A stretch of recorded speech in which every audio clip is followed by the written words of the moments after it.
Dans ce nouveau chapitre enregistrement et exportation, nous verrons dans cette seule vidéo qui sera la dernière comment bien enregistrer votre projet pendant toute cette vidéo et comment exporter les différentes façons qui sont possibles avec Audacity.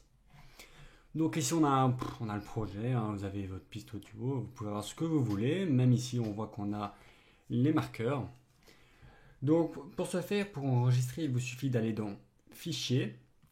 Vous avez la possibilité, donc vous connaissez, de enregistrer le projet et enregistrer le projet sous. La toute première fois, si vous n'avez jamais enregistré le projet, vous demanderez le répertoire à laquelle vous voulez l'enregistrer. Et enregistrer le projet sous va vous permettre d'effectuer un enregistrement dans un autre répertoire que le répertoire déjà établi par enregistrer le projet. C'est comme bon nombre de logiciels de la même façon. Vous pouvez aussi enregistrer une copie compressée du projet. Alors, il est possible aussi d'enregistrer seulement une bande son du projet. Alors, pour cela, il y a l'exportation audio, vous permettant d'exporter réellement là, votre audio au format WAV, voire MP3.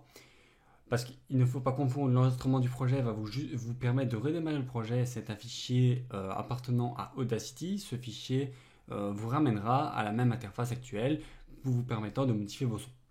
L'exportation va vous permettre de l'écouter. On a une exportation audio basique.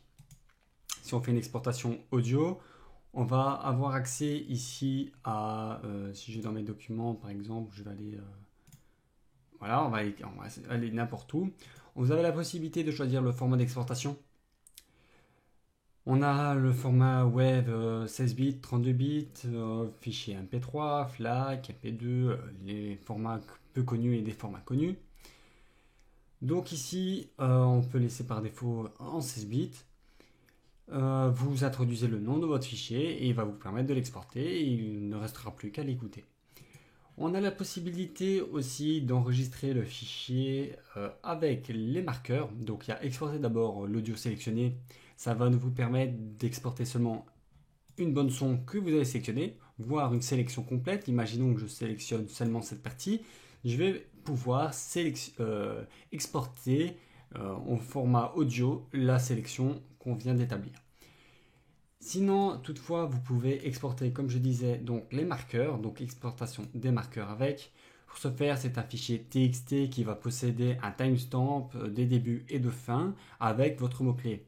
Ça va vous permettre de modifier vous-même la prise des marqueurs. Donc imaginons ici, on voit qu'on a déjà un marqueur, donc je vais ouvrir ce marqueur. On voit ici un des marqueurs que j'ai déjà établi. Donc on avait le timestamp de départ, le timestamp de fin, et par après le texte, le commentaire qui est associé. Donc il vous suffit tout aussi, pour si vous connaissez les timestamps, de rédiger vous-même vos timestamps à la main directement via ce fichier TXT et d'écrire le titre que vous souhaitez. Et par défaut, quand vous l'incorporez dans Audacity, les marqueurs, vous verrez, se rajouteront ici. Ce que vous pouvez aussi faire, c'est enregistrer faire une export multiple. Cet export multiple va vous permettre d'enregistrer à la fois l'audio et le marqueur. Donc vous avez toujours la possibilité de choisir votre bande son, l'emplacement de l'export et exclure l'audio. Vous avez la possibilité donc, de prendre le marqueur, d'inclure l'audio ou pas, d'écraser le fichier existant et selon les marqueurs, numérisation du nom de marqueur ou de la piste.